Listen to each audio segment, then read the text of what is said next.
મિત્રો, આપ જે સુંદર મજાનો નજારો નિહાળી રહ્યા છો, જાણે કે કાશ્મીરને પણ ભૂલાવી દે એવો સુંદર કુદરતી રીતે દ્રશ્ય એકદમ ખીલી ઉઠ્યું છે. હા મિત્રો, આ દ્રશ્ય છે ઓસમ ડુંગર પાટણ વાવનું. મિત્રો, એકદમ લીલીછમ ચારે બાજુ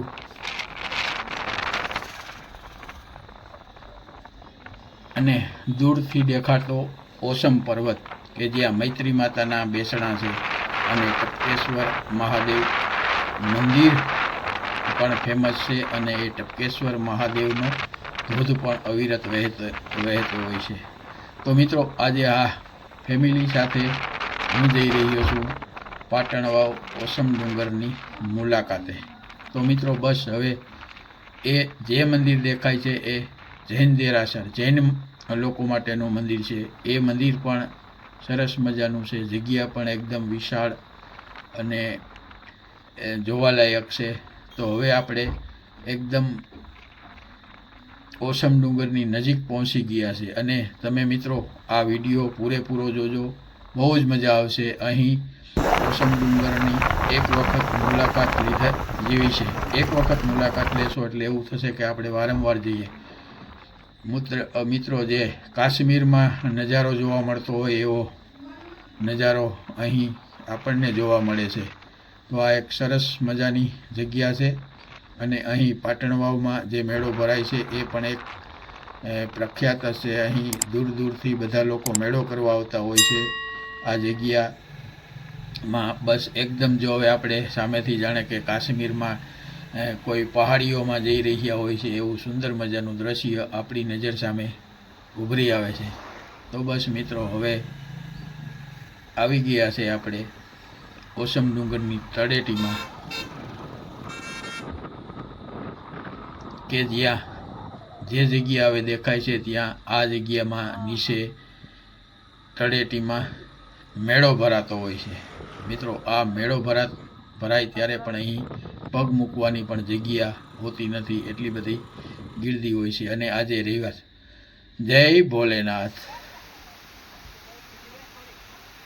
વહેતું ઝરણું, વહેતા ઝરણાની મોજ.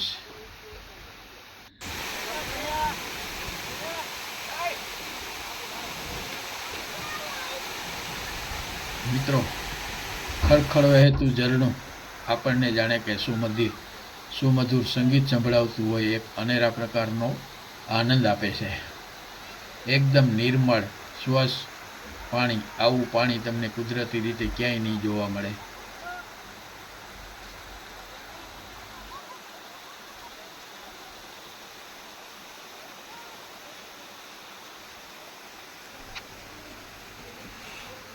મિત્રો, સરસ મજાનો નજારો, એકદમ નિર્મળ વહેતું, ખળખળ વહેતું પાણી, સુંદર અને સ્વચ્છ પાણી.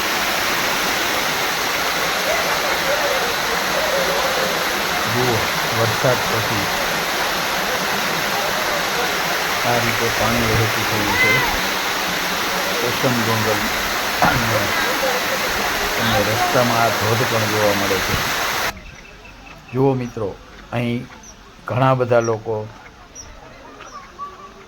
આ નજારો જોવા માટે ઉમટી પડે છે અને આજે તો રવિવાર છે એટલે પાટણ વાવ, ઉપલેટા સહિત આજુબાજુના બધા લોકો જાણે કે અહીં ઓસમ ડુંગર ઉપર જ ચડાઈ કરી બેઠા છે. ખળખળ વહેતું ઝરણું અને તેમાં સબસબિયા કરતા લોકો. આવો નજારો છે સુંદર મજાનો ઓસમ ડુંગરનો.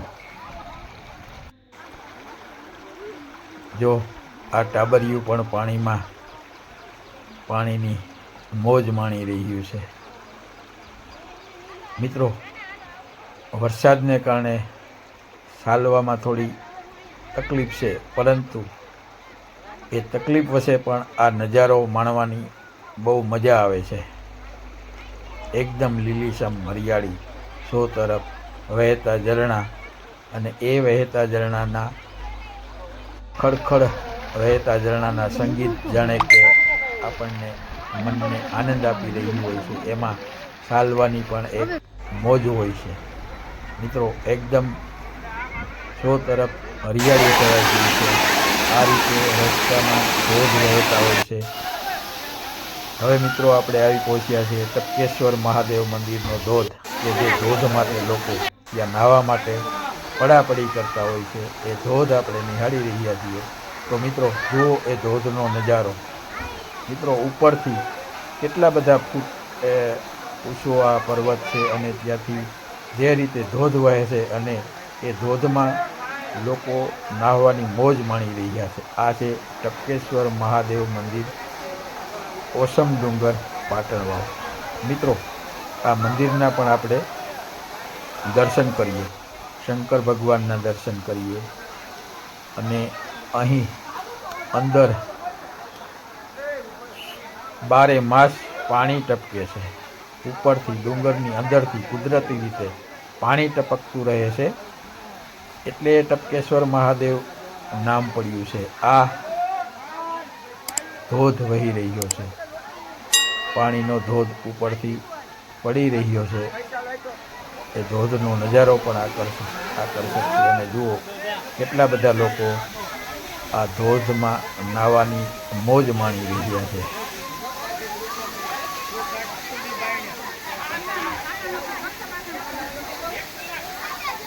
જો મિત્રો ઉપરથી ધોધ પડી રહ્યો છે અને નીચે લોકો એની મોજ માણી રહ્યા છે.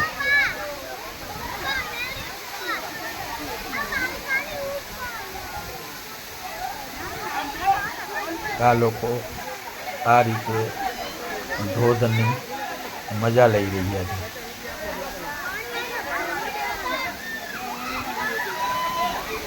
હા મિત્રો, અમે પણ ફેમિલી સાથે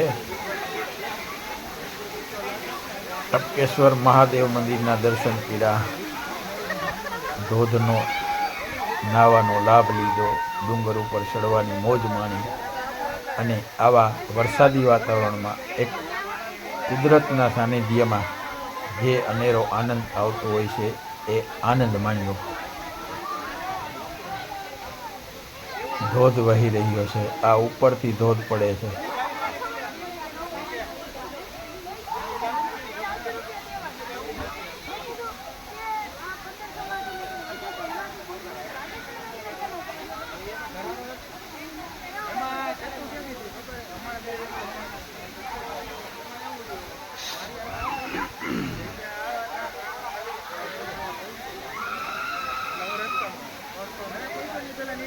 બાળકો સહિત નાના મોટા સૌ આ ધોધમાં નાહવાની મજા લઈ રહ્યા છે.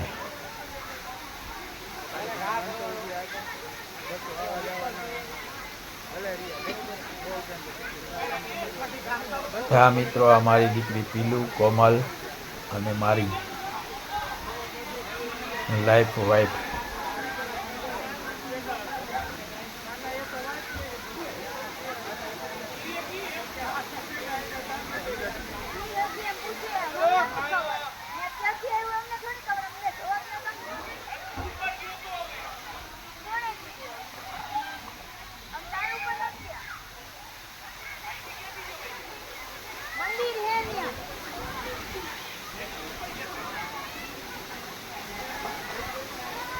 ધોધમાં નાહવા માટે પણ થોડી ઘણી મહેનત તો કરવી જ પડે છે. મોટા મોટા પથ્થરો ઉપર ભીના વાતાવરણમાં, વરસાદી વાતાવરણમાં ચડવું પણ થોડું અઘરું છે, પણ નાહવાની પણ એક મોજ હોય છે, મજા હોય છે. કુદરતના પાણીમાં નાહવાનો આનંદ અનેરો હોય છે. મિત્રો જુઓ, આ લોકો બધા ઉપરથી પડતા ધોધનો મજા માણી રહ્યા છે.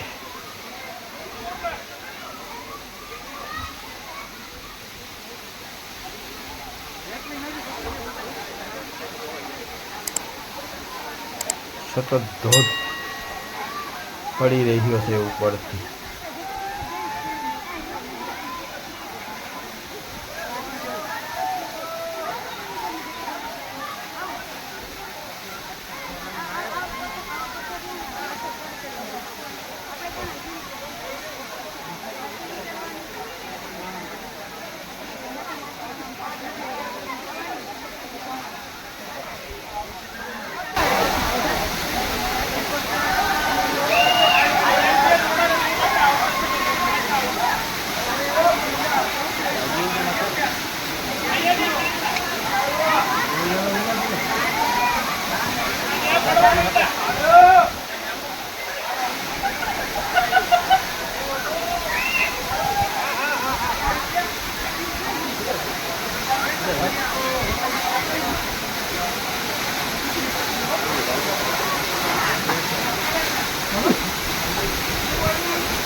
મિત્રો, ટપકેશ્વર મહાદેવના આપણે દર્શન કરીએ. અહીંથી પણ આ ધોધનો નજારો જોઈ શકાય છે. જય ભોલેનાથ, જય મહાદેવ.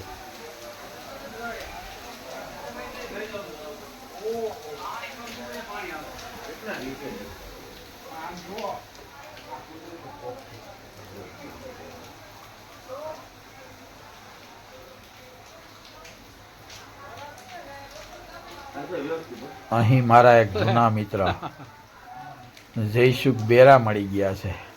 વાહ જયસુખ વાહ. હા ભાઈ હા, જયસુખની મોજ. હા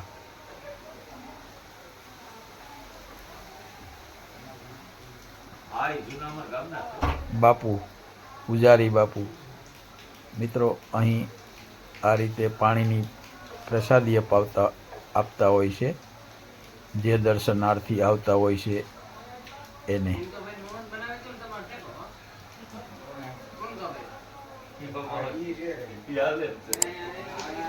બસ જો અહીંથી પાણી ટપકે છે. જે પાણી ટપકતું તમે જોઈ રહ્યા છો એ 12 માસ પાણી ટપકે છે. એટલે અહીં ટપકેશ્વર મહાદેવ મંદિર એવું નામ પડ્યું છે. મિત્રો, આ જગ્યા જોયા જેવી છે, માણવા જેવી છે, દર્શન કરવા જેવી છે. જોકે અમે અહીંથી ઉપર મૈત્રી માતાના મંદિર સુધી તો નથી ગયા. વરસાદને કારણે અને સમયના અભાવે અહીંથી અમે પાછા વળી ગયા હતા. ઉપર પણ મૈત્રી માતાનું મંદિર, પાંડવોના વખતનું તળાવ, ખોડિયારમાંનું મંદિર, ઘણું બધું જોવાનું ઉપર પણ છે અને એનો પણ એક લાવો અલગ જ હોય છે.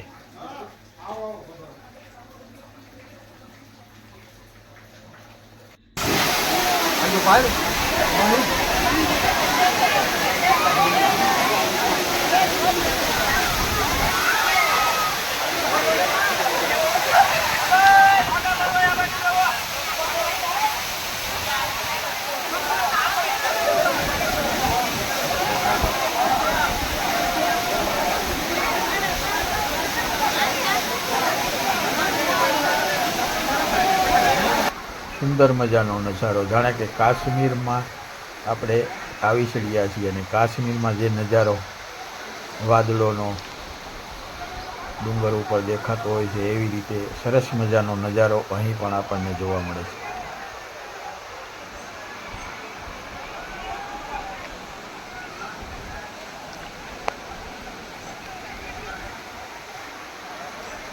સરસ લીલોતરી એકદમ ચો તરફ છવાઈ ગઈ છે. કેટલું આહલાદક દ્રશ્ય ઉપરથી આ જે પાટણવાવ એ નજારો જોવા મળે છે.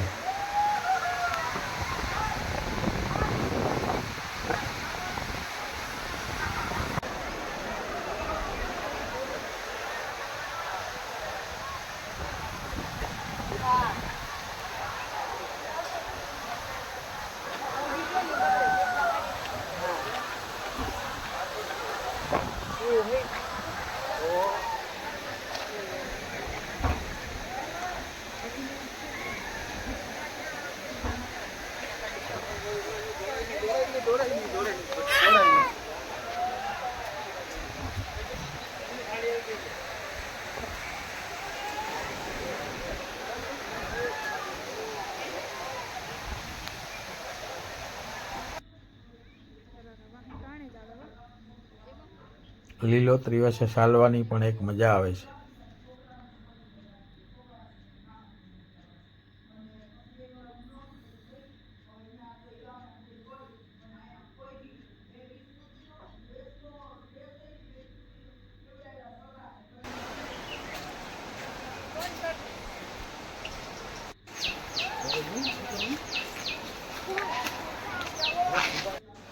લે ઊભી રહે.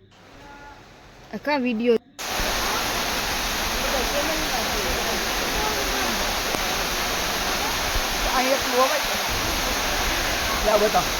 વહેતા ઝરણાની મોજ.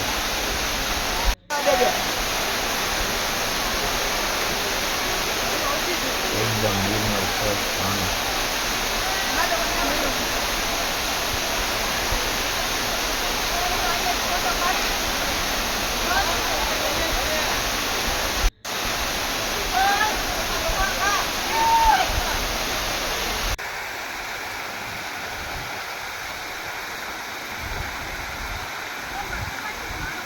બસ મિત્રો, હવે અમારો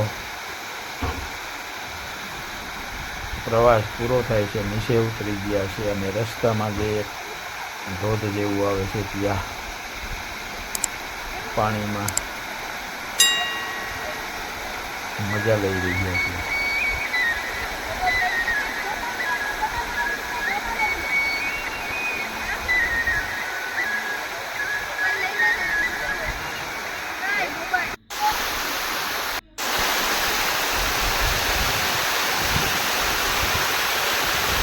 જય ભોલેનાથ, જય ભોલેનાથ.